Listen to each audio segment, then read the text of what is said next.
Começa agora o programa Novamente. Novamente no ar, é João Lourenço que vos fala, num programa dedicado à compreensão dos transtornos mentais à luz da doutrina espírita. Gosto sempre de lembrar no comecinho do programa, porque sempre tem algum navegante novo, né? Aviso aos navegantes, que a nossa proposta não é ficar criando explicações e muito menos justificativas usando a doutrina espírita ou qualquer outro tipo de conhecimento médico, psiquiátrico, psicológico, filosófico, para aqueles nossos comportamentos que são insanos e que nos levam mais tarde ou mais cedo para algum tipo de doença física ou mental. A nossa ideia é sempre buscar instrumentos, instruções e instrutores que nos auxiliem nessa nossa autoscopia, nesse nosso autoconhecimento e que nos ajude a trabalhar nossas falhas de funcionamento do caráter, que é próprio de quem está em processo de evolução e ainda não é perfeito, mas é perfectível e tem vontade de mudar. Então a nossa ideia é buscar esses instrumentos, as instruções e, quiçá, instrutores, né? E o programa é ao vivo.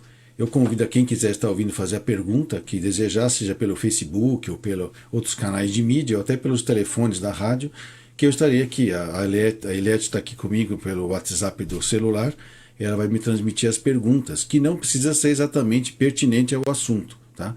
Mas qualquer coisa que queiram saber sobre saúde mental, sobre doença ou sobre tratamento, medicação, nós podemos responder. Claro que se eu souber. Se eu não souber, eu vou pegar a pergunta, vou pesquisar e no próximo programa eu respondo, ok? E hoje o nosso programa é o 10º, vamos dizer assim, capítulo, vamos dizer assim, episódio que está falando sobre o Sermão do Monte. E o Sermão do Monte, segundo Mahatma Gandhi, é um texto religioso que poderia substituir todos os outros textos religiosos do mundo, né? Ele considera que o Sermão do Monte é a base da harmonia espiritual e que serve para qualquer cultura, para qualquer tradição, para qualquer tipo de povo, né? Já que veio do próprio Cristo, então ele tem realmente um alcance muito maior de qualquer tipo de doutrina criada em cima da personalidade de algumas pessoas. Lembrando que Jesus não deixou nada escrito, né? Nós é que reconhecemos pelos seus atos e pelas suas palavras a doutrina cristã, que nós vamos ver aqui, é muito maior do que o próprio cristianismo, né? E hoje no capítulo 10, lembrando, né, que o capítulo 10 é o capítulo 13 do livro O Sermão do Monte, do Hubert Roden, né? É o nosso episódio número 10. E por que o Sermão do Monte e por que pedra angular? Porque a pedra angular são aquelas pedras que a gente coloca em cada canto para conseguir construir uma casa. Depois colocam-se as vigas, baldrames, depois os pilares, depois as vigas de sustentação do telhado e o telhado. Para tudo isso eu preciso de estrutura muito firme e muito bem embasada, né? Então a pedra angular de toda a nossa casa mental é o Sermão do Monte. E também é o nosso telhado, ou seja, porque da base até o telhado, quando a casa realmente pode abrigar alguém. E aí é abrigar o nosso eu, né? Já que enquanto eu estou construindo esta casa, eu ainda sou ego. Mas quando eu consigo chegar no telhado, já sou o eu. O eu entende o ego, mas o ego não entende o eu, né? Por quê? Por uma questão de ampliação da consciência. Não é errado ter ego. Não é errado alcançar o eu, mas é um processo em que nós devemos respeitar o momento em que cada um se encontra. E aqui, nesse capítulo 13 do Sermão do Monte, uma das frases de Jesus, lá no Sermão do Monte, foi: não resistais ao maligno, né? Aí é uma coisa muito interessante, o que ele quis dizer com isso, né? Não resistais ao maligno. Quer dizer que a gente não pode combater o mal, né? Então nós vamos entender o que ele quis dizer com isso, né? Deixa eu só segurar o papel aqui para poder ler para vocês aqui. Ele está caindo, mas eu seguro ele. Pronto. Bom, ele diz o seguinte: é esta certamente uma das palavras mais enigmáticas do Nazareno, das menos compreendidas e ainda menos praticadas, sobretudo no ocidente cristão essencialmente violento ou violentista, né, que é a favor da violência. No número de abril de 1959, da célebre revista mensal Stimme derHeit, não sei como é que fala em alemão, dos padres jesuítas alemães, aparece um artigo da autoria do jesuíta P. Hirschman, provando que a guerra atômica pode ser lícita, pode até ser legal, no caso em que seja necessária para salvar o cristianismo sobre a face da terra. No mesmo sentido, escreve o jesuíta P. Gundlach, que foi conselheiro espiritual do Papa Pio XII, afirmando que a guerra atômica e mesmo a extirpação de um povo inteiro, aí ele coloca entre parênteses assim, naturalmente a Rússia, né, é não somente lícita, legal, mas pode até ser dever de consciência no caso em que esse povo seja um impedimento para o triunfo do cristianismo. Então a gente vê aqui nas próprias igrejas promovendo a violência contra aqueles que não pensam igual. E ele comenta aqui, né? Isso aqui veio da igreja, provavelmente aqui a igreja católica, né? Os jesuítas, alemães, né? O que inspira semelhantes monstruosidades oficialmente aprovadas pela respectiva igreja é a clamorosa confusão entre cristianismo e Cristo. Por cristianismo, entendem esses autores uma determinada organização eclesiástica engendrada através dos séculos por hábeis teólogos e devidamente codificada pelos chefes hierárquicos dessa sociedade eclesiástica, né? Então, diz assim que quem criou o cristianismo não foi Jesus. Então, não confundir cristianismo com o Cristo, que o cristianismo foi construído, né, por autores dessas organizações religiosas.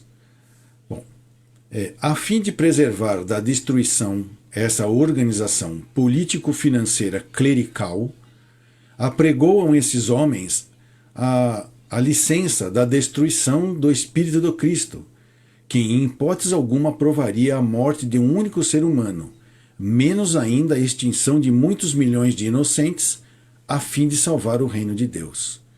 Quer dizer, nós vamos ver aqui que realmente o maligno pode não ser exatamente o nosso inimigo, né? Pode ser as nossas próprias propostas com base em teorias teológicas que dão aval à destruição dos dissidentes, usando inclusive a palavra do Cristo. Como não pode usar a palavra do Cristo, então inventaram o cristianismo, né? Como se pode salvar o verdadeiro cristianismo, que é o reino de Deus, destruindo-o radicalmente pela matança em massa? Sim, porque o reino do Cristo só habita nos seres humanos, né? Como é que eu vou fazer ele a viver, salvá-lo, eliminando exatamente quem pode vivenciá-lo, que são os humanos? Não faz sentido, né? Por onde se vê que esses doutores em teologia eclesiástica são perfeitos analfabetos na suprema sabedoria do Sermão da Montanha e do Evangelho do Cristo em geral. Então esses aí são os entendidos da lei, certo? Aí ele faz referência aqui, o autor, a Mahatma Gandhi, chamando-o de gentio, né? Porque gentio é aqueles que não são da religião, são ditos dissidentes ou cientistas, vamos dizer assim. Aí ele chama atenção aqui, olha, o gentio Mahatma Gandhi não é gentil de gentilidade, né? Gentio, né? Como dizia Cristo aos apóstolos, vocês não são obrigados a ir até os gentios, que eram as pessoas cultas, científicas, né?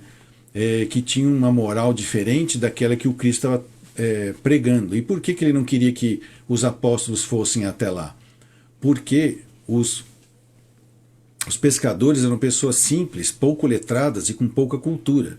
E os gentios, que eram os cultos da época, iam engolir.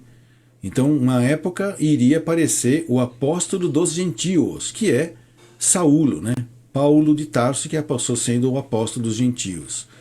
E o gentio, então Mahatma Gandhi, não permitindo a morte de um só homem para libertar a Índia, compreendia 1000 vezes melhor o espírito do Cristo do que esses chamados cristãos, razão porque declarava a todos os missionários do Ocidente que procuravam convertê-lo ao cristianismo. Mahatma Gandhi dizia para eles assim: eu aceito o Cristo e o Evangelho do Cristo, mas eu não aceito o vosso cristianismo. Deixando bem claro que cristianismo é ação político-financeiro-clerical, né?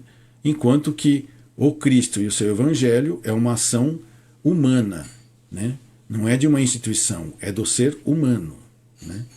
Aí, voltando para o assunto, vem a palavra que ele falou logo no começo, a frase, né?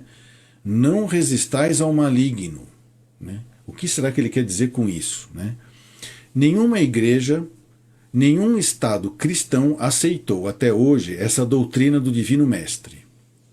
Então, nenhuma igreja e nenhum Estado, seja ele cristão ou não, aceitou até hoje essa doutrina do Divino Mestre. Todos praticam a violência, por sinal que todas as sociedades, civis e eclesiásticas, seguiam até hoje pela lei do talião, estabelecida por Moisés, que é olho por olho e dente por dente. Isso faz sentido, né? Se você for ver hoje em dia, principalmente hoje nós estamos vendo aí a judicialização de tudo. O que significa isso? Não importa ações políticas, não importa ação legislativas e nem executivas. Quem julga, condena e executa que decide o que é verdade e o que não é verdade. Nem as eleições, né, vamos dizer assim, vão acabar não sendo respeitadas em função de que quem decide é aquele que pode garantir que a lei seja cumprida, que é uma violência, né? Nós vamos ver aqui, o que é uma violência, o que é justo, né? Então eles vão dizer aqui, todos praticam violência, por sinal que todas as sociedades civis e eclesiásticas seguiam até hoje pela lei de talião. Aliás, parece mesmo que uma sociedade organizada não pode guiar-se pelo espírito do Evangelho do Cristo, porque qualquer sociedade organizada é baseada sobre o egoísmo, que aprova a violência. Sim, então se você organiza uma sociedade e dá um nome para ela, cidade tal, estado tal, país tal, ela vai ter regras, sistemas, métodos de convivência social, que é baseado no egoísmo, né? O que significa baseado no egoísmo, né? O que cada um, ou que pelo menos a maioria, democraticamente decide. Lembrando que muitas vezes a democracia é a ditadura da maioria, né? Lembrando que maioria é apenas 50% de todo mundo mais um. De maneira que metade da população mais um, se decidir que você tem que andar pelado na rua, as outras 50% da população menos um vai ter que andar pelado. Então é a ditadura da maioria. Não é nenhuma maioria absoluta, é uma maioria relativa, né? Basta ser pouca coisa maior do que a metade das pessoas, que é uma regrinha estabelecida pelo egoísmo, né? Então, provavelmente qualquer sociedade, qualquer Estado formado em cima disso é formado em cima do egoísmo. E o egoísmo, como ele diz aqui, ele aprova a violência. Parece, ele diz assim, que só um indivíduo pode ser realmente crístico e não violentista, né? Que propaga a violência, né? A sociedade tem determinados estatutos, leis, parágrafos jurídicos que implicam sanção, isto é, violência, punição aos infratores dos estatutos jurídicos da sociedade. É assim que funciona a lei, né? Então, existe uma regra, e se alguém não segue essa regra, ela é violentada, essa pessoa. Ela é presa, condenada, julgada e condenada. Ela é julgada, condenada e executada, que muitas vezes aqui é a prisão, a privação da sua liberdade de viver naquele estado na qual ela não cumpriu regras. Não é só estado, não. Pode ser qualquer associação, um clube, um condomínio, né?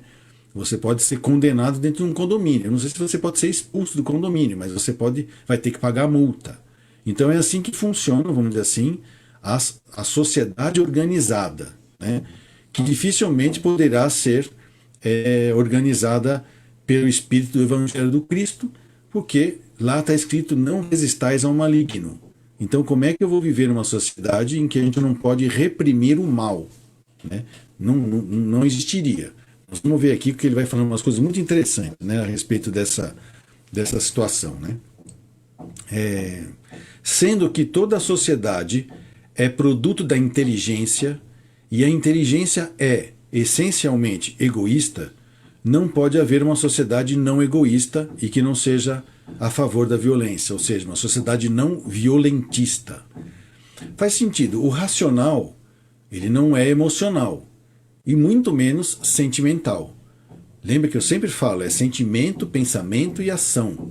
No sentimento nós temos instintos, emoções e o sentimento propriamente dito. Depois é que eu vou pensar sobre o que eu senti, né? Para depois agir ou falar com as conclusões tiradas pelo meu raciocínio. Mas quem é racional não está falando pelo coração, ele está sendo lógico, né? Ele tem que ser lógico. E normalmente a lógica ela é egoísta, né? Porque o raciocínio não pensa com o coração, ele pensa com o cérebro, que é frio e calculista. E por isso não é difícil julgar, condenar e executar aqueles que fazem alguma coisa fora da regra e executá-los de maneira egoística, né? Aí ele continua aqui, olha, se Mahatma Gandhi conseguiu libertar a Índia com ahimsa, ahimsa significa em sânscrito não violência, né? Foi unicamente porque ao redor dele havia numerosos indivíduos firmemente alicerçados na mesma verdade, como concebeu o próprio presidente Nehru, e não porque a sociedade como tal se guiasse pelo princípio altruísta da ahimsa. Ahimsa significa não violência. Então, não é só porque toda aquela revolução pacífica que Mahatma Gandhi fez, porque ao redor dele havia muitos outros indivíduos que também comungavam desse mesmo estado de espírito dele, do ahimsa, que é o não violência, né? Toda e qualquer sociedade, como sociedade, pratica necessariamente himsa, que é violência, sob pena de se destruir a si mesma, não fazendo valer as suas leis. Sim, se eu tenho leis e não faço valer as leis, com certeza vai alguém lá, toma a cidade e faz as leis dele. Nós estamos vendo isso aqui no Brasil, né? Nós estamos sendo invadidos, né? Que é uma invasão subterrícia. E pasmem vocês quem é que está invadindo o Brasil. Vamos ver se vocês vão descobrir quem é, né? Porque tem muita gente que se deixou levar aqui no Brasil pelas facilidades financeiras, né? Para quebrar regras e deixar certas instituições entrarem no Brasil com a ideia de salvar, né? Quando na realidade está apenas absorvendo, né? As coisas do Brasil, né? Toda e qualquer sociedade, como sociedade, pratica necessariamente violência, sob pena de se destruir a si mesma, não fazendo valer as suas leis. Só um indivíduo pode praticar ahimsa, não pagando mal com o mal, mas pagando mal com o bem, amando ao que os odeiam. Então isso significa que, em ação coletiva, a não ser que nós tenhamos várias pessoas que comungam dessa mesma ideia do ahimsa, que é a não violência. Senão, um só pode fazer isso. Aí ele fala que não resistir ao maligno é, pois, uma ordem que visa diretamente o indivíduo em vias de cristificação. Então é individual e deste indivíduo que está em cristificação. Uma sociedade, sendo fundamentalmente egoísta, nunca pode ser crística, embora pode-se dizer cristã, isto é, egoísta invernizada de cristianismo. Então nós temos aí, depois do Cristo, né, ter visto no planeta Terra, 300 anos depois dele, institucionalizou-se a igreja do cristianismo e aí passou-se a usar essa ética e essa moral do cristianismo para controle político, financeiro, clerical, né? De maneira que se desvirtuou muito a muitas coisas que Jesus teria nos dito, inclusive essa palavra, essa frase do Sermão do Monte, que é não resistais ao maligno, né? Hoje nós estamos aqui num cenário um pouco diferente. Eu já estava fazendo o programa lá no meu consultório, mas como começou esse negócio do blackout, de a gente fechar as coisas, então eu resolvi fazer o programa aqui em casa e aqui no meu prédio estão fazendo uma reforma. Então, se vocês escutarem um barulho aí, não é o maligno atacando a gente, não, tá? É apenas uma reforma no vizinho, né? É pancadaria de reforma, não é pancadaria do maligno. Então, não resistir ao maligno, então tem que ver mais com um indivíduo. Uma sociedade, se ela for egoísta, ela pode até se dizer cristã, mas isso é apenas um verniz de cristianismo, se ela for adepta à violência. Ele continua, olha, nenhuma sociedade organizada pode abrir mão dos seus direitos, né, entre aspas, sob pena de cometer suicídio. Ela só existe em virtude dos seus direitos. O direito, porém, é uma forma de egoísmo, e egoísmo gera violência. Jesus já falava sobre isso, quando, naquela parábola em que um senhor chamou o seu servo, dizendo que ele estava devendo dinheiro, e que ia mandar prendê-lo e vender a família dele para pagar a dívida. Aí o cara se ajoelhou e falou, não, me perdoa que eu vou pagar. Aí o cara ficou tão condoído que liberou. Aí esse cara que recebeu o perdão da dívida, ao dobrar a esquina, encontrou alguém que devia dinheiro. Aí ele nem questionou, já chamou a polícia, mandou prender e vender os familiares do cara para poder angariar o dinheiro de volta. E foi aí então que contaram isso pro patrão dele, e o patrão dele ficou muito triste e falou, você é um servo mau, né? Eu te perdoei, por que você não devia perdoar os outros? Do que ele quer dizer com isso? Havia o direito, né, previsto em lei, né, de eu ir lá e cobrar e, vamos dizer assim, destruir a vida de alguém por causa de uma dívida financeira? Sim. Eu estou vivendo numa organização de um Estado que tem o seu direito, eu vou lá, reclamo o meu direito, e isso é egoísmo. Para quem quer viver num Estado que é fundamentalmente egoísta, uma sociedade, tem que defender os seus direitos. Se eu não defender os direitos, essa própria organização de Estado se desfaz, né? Bom, e esse egoísmo gera a violência, né? Direito gera egoísmo, egoísmo gera violência. Só se a sociedade abdicasse dos seus direitos, tudo se endireitaria, né? Se ela falasse, se a gente pudesse viver de outra maneira, né?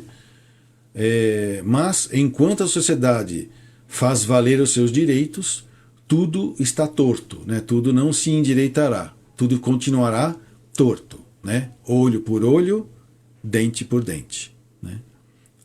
Bom, o contrário do direito, aí vem uma questão muito interessante que talvez vocês vão também se surpreender como eu me surpreendi, né? O contrário do direito é a justiça, que é praticamente idêntica ao amor. Por isso que naquela passagem que eu já li aqui, bem-aventurados os que têm fome e sede pela justiça, significa o quê? Não é que as pessoas querem os seus direitos e eu estou aqui reivindicando e mimimi.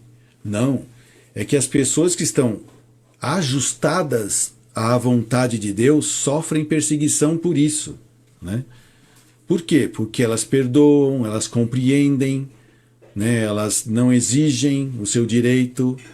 Então, tem pessoas que são perseguidas por não defenderem os seus direitos, porque elas preferem estar ajustadas com Deus, que justiça é praticamente idêntica ao amor.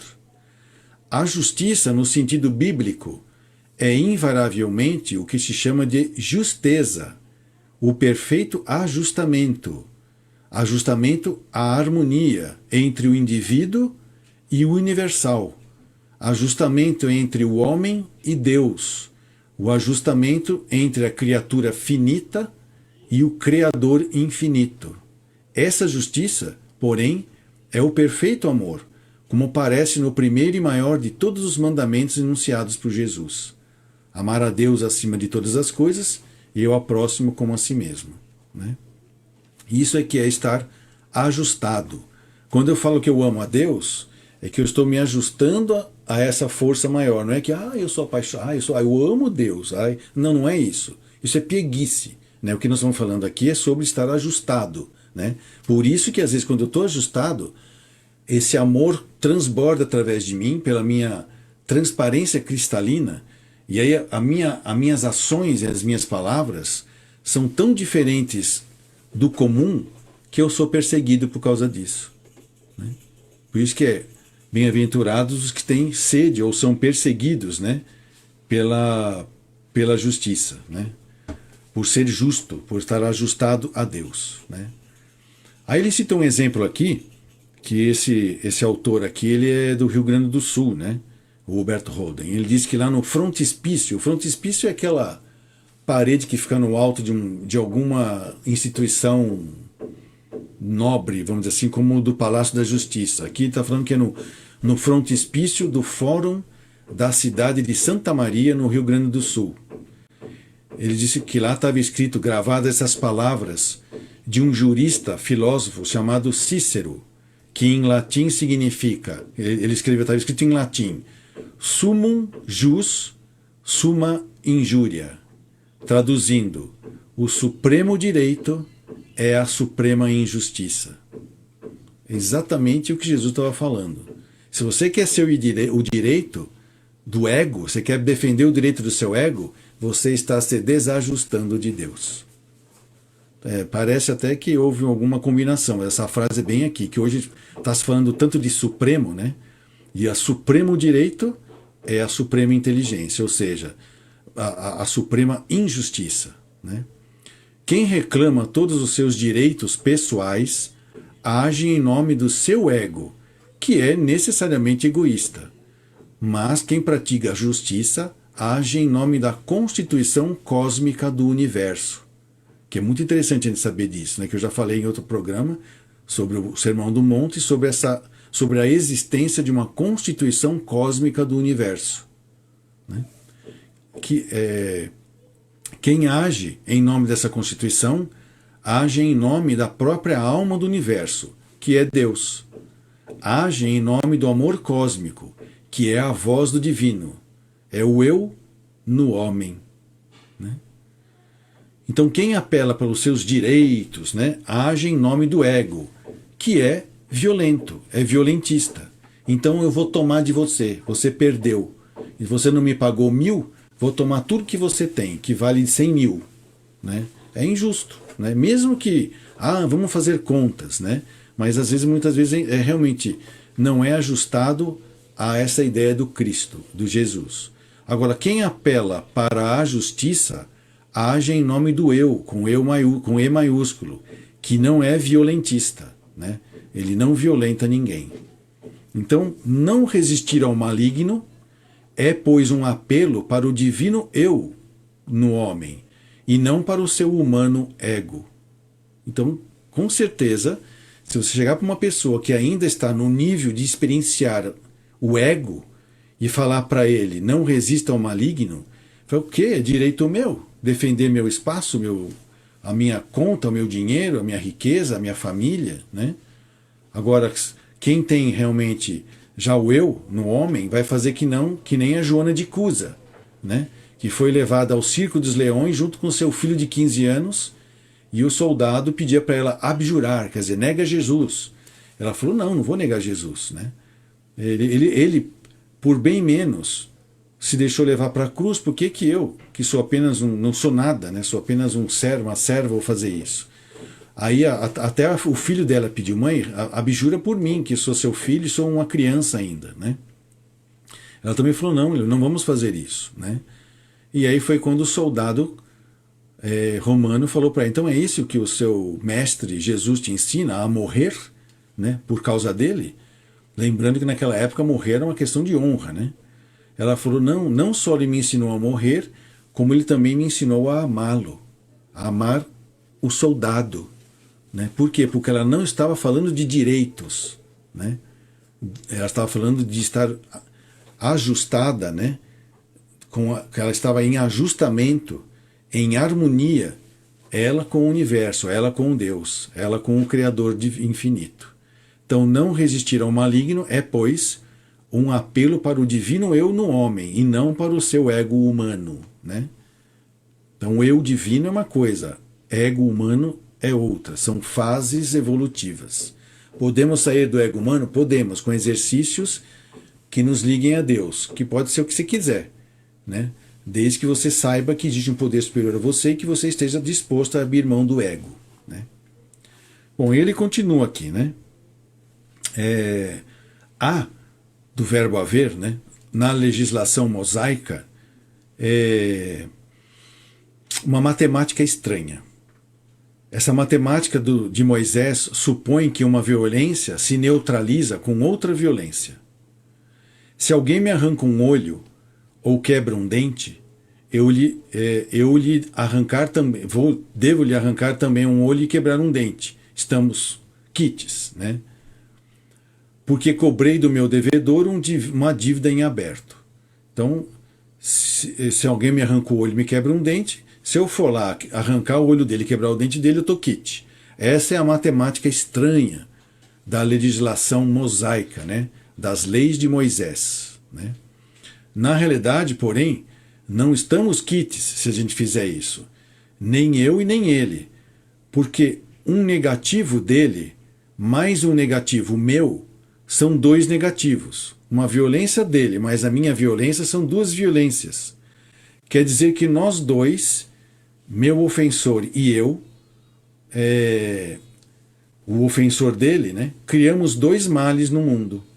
E como a segunda ofensa exige uma terceira da parte dele, e essa reclama uma quarta ofensa da minha parte, e assim por diante, numa infinita e indefinida reação em cadeia, é claro que nós dois, o ofensor de lá e o ofensor de cá, vamos piorando o mundo cada vez mais, enchendo-o de negativos e mais negativos.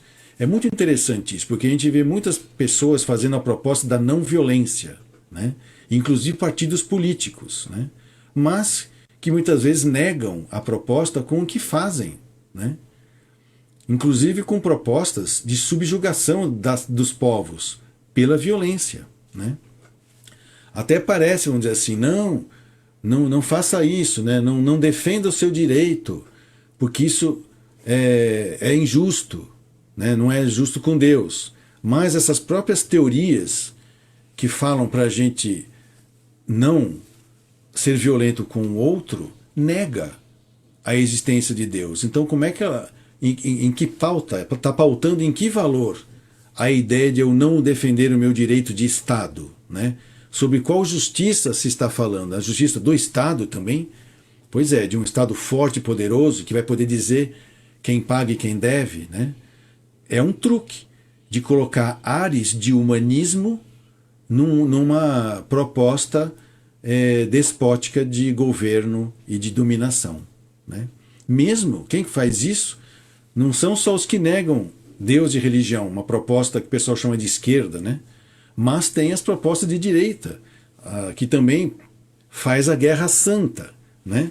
No sentido de ir lá, como nós vimos no comecinho lá, que clérigos jesuítas aprovavam a bomba atômica para eliminar povos que não fossem cristãos, mero pretexto de dominação, né? Então nós estamos vendo que não é porque você nega religião ou porque você alega religião que você tem boas intenções, né? Ou que você sabe o que é justiça, né? Então olha aqui, uma coisa interessante. Como é que nós vamos tirar essa reação em cadeia? Contra essa falsa matemática de Moisés, olho por olho, dente por dente, opõe Jesus a verdadeira matemática, a absolutamente lógica e racional, afirmando que o negativo, o mal, só é neutralizado por algo positivo, o bem, e que o único modo de melhorar o mundo e a humanidade é pelo processo de, primeiro, não resistir ao mal, né? Não resistir ao maligno. 2, de opor ao mal o bem, né? De opor o bem para o mal. Então, o meu positivo, quando colocado em oposição ao negativo do meu ofensor, neutraliza esse negativo e o resultado será 0. Agora, se eu opuser ao negativo do ofensor não apenas um positivo, um bem, porém muitos bens, ele diz assim, 10 bens, nesse caso não somente neutralizei o negativo, aquele mal, o mal dele, mas ainda haverá um superávit de positivos, isto é, enriqueci a humanidade de bens positivos. Muito interessante essa proposta, né? Por isso, pagar o mal com o bem é uma outra maneira de falar não resistir ao maligno. Não resistas ao maligno, né? Porque se você resistir ao maligno, você vai estar fazendo outra malignidade. Então o que você vai fazer? Você vai opor ao maligno um bem, e de preferência 2 bens, porque fica mais um bem para a humanidade, não fica só zerado, né? Mahatma Gandhi, precisamente por ser Mahatma, Mahatma significa grande alma. A grande alma Gandhi compreendeu e praticava admiravelmente essa matemática espiritual do Evangelho do Cristo, dando à não resistência o nome sânscrito de Ahimsa, e à política de benevolência para com o ofensor o nome de Satyagraha, que é apego à verdade, ou seja, amor, justiça cósmica. Naturalmente, para que alguém possa praticar essa não violência e essa benevolência, tem de passar por uma profunda experiência mística sobre a sua verdadeira natureza e não se identificar com o seu ego físico, mental, emocional, e sim com o seu eu espiritual crístico, né? É muito interessante essa proposta. Aí, se a gente for fazer uma correlação em relação à saúde mental, né? Fazer o bem, né? É um grande preservador, promotor da saúde mental. Não resistais ao maligno significa isso. Não use das mesmas armas, não combata exatamente com os mesmos problemas, né? Com as mesmas armas, traga algo novo.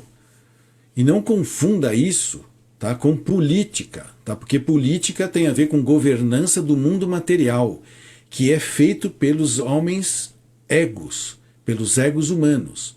Se você já está em comunhão com o cosmos, fez o seu trabalho de místico, de se ligar a Deus, vamos dizer assim, e já está transbordando na sua transparência esse amor, não lhe cabe mais participar disso, né? Não faz sentido participar disso, né?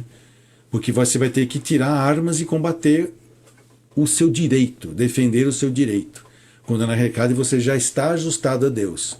O seu trabalho aqui é não resistir ao maligno e opor a ele um melhor bem que você tem, de possível mais bens, para que aí então a gente comece a construir o reino de Deus na Terra, com saúde física e mental.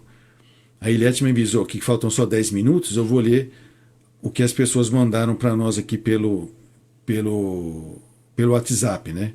Então vamos ver aqui, olha, nós temos a Sandra Cunha, que mandou para a gente um alô. Está escrito aqui que é super fã. Obrigado, né? Eu agradeço seu carinho. Um super obrigado, né? Kátia Benevenuti mandou uma boa tarde para a gente lá pelo Facebook. Obrigado, está assistindo a gente aí, né? A Juliane JB, bom dia, boa tarde, boa noite, com muita luz e paz. Nós que agradecemos seu carinho, Juliana, seja bem-vinda. A Maria Gonçalves mandou um boa tarde, que seja realmente boa para todos nós.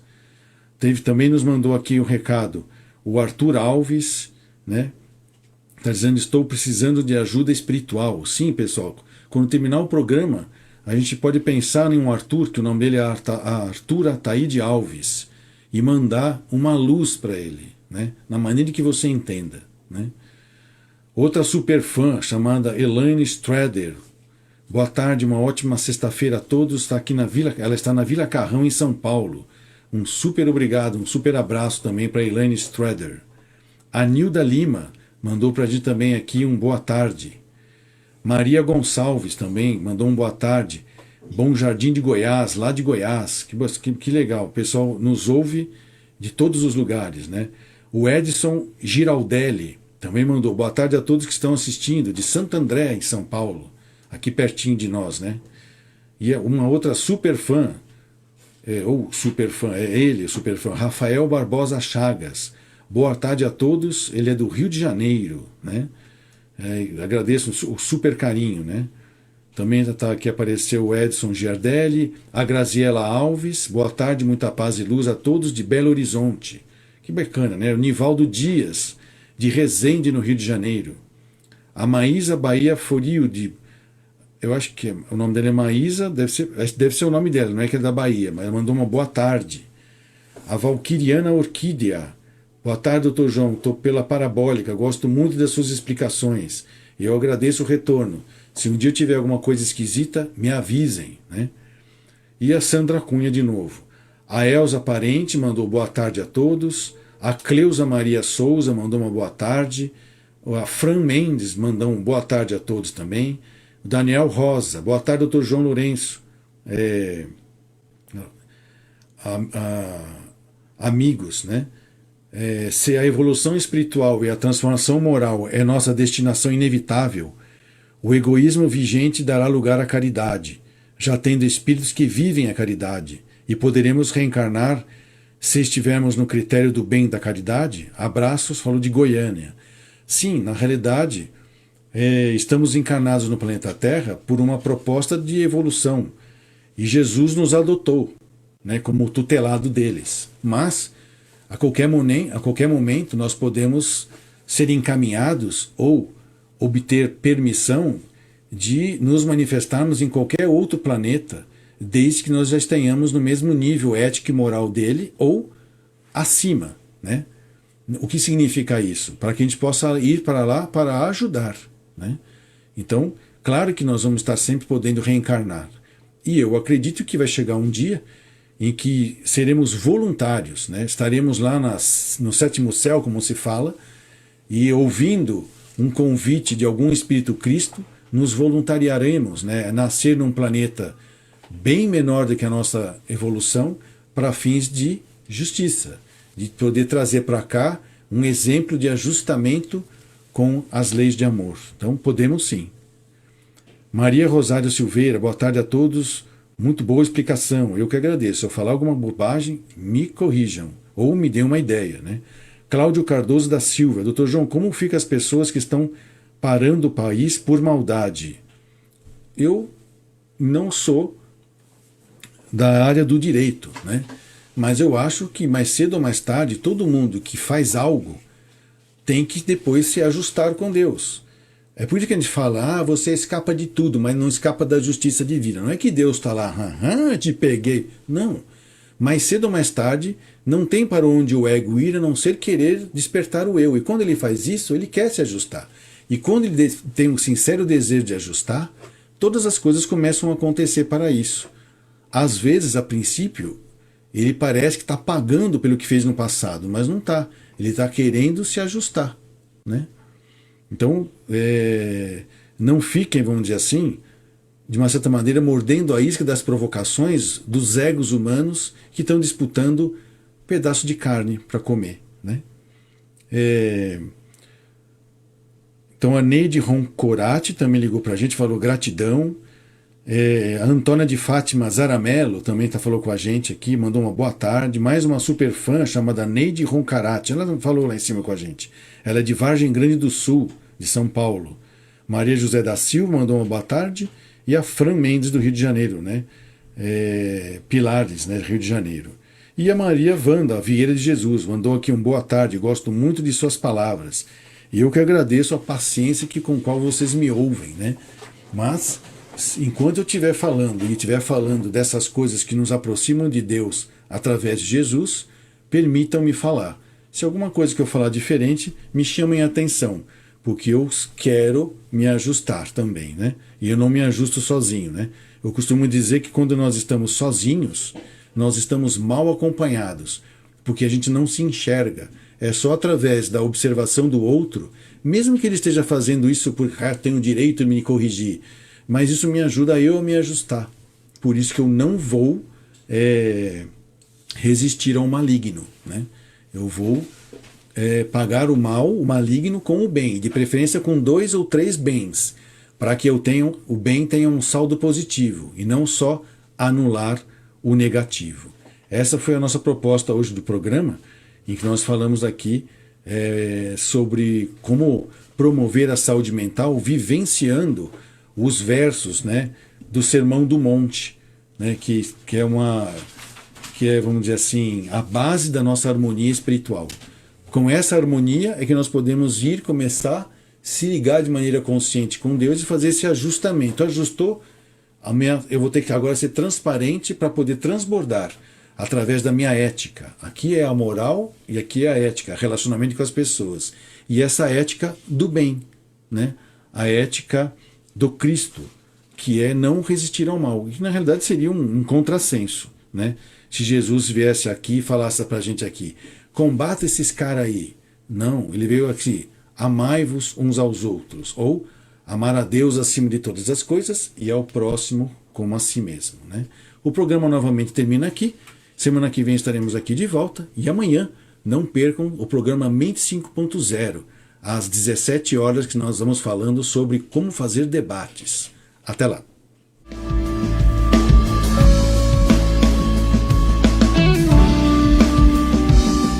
Você acompanhou Novamente.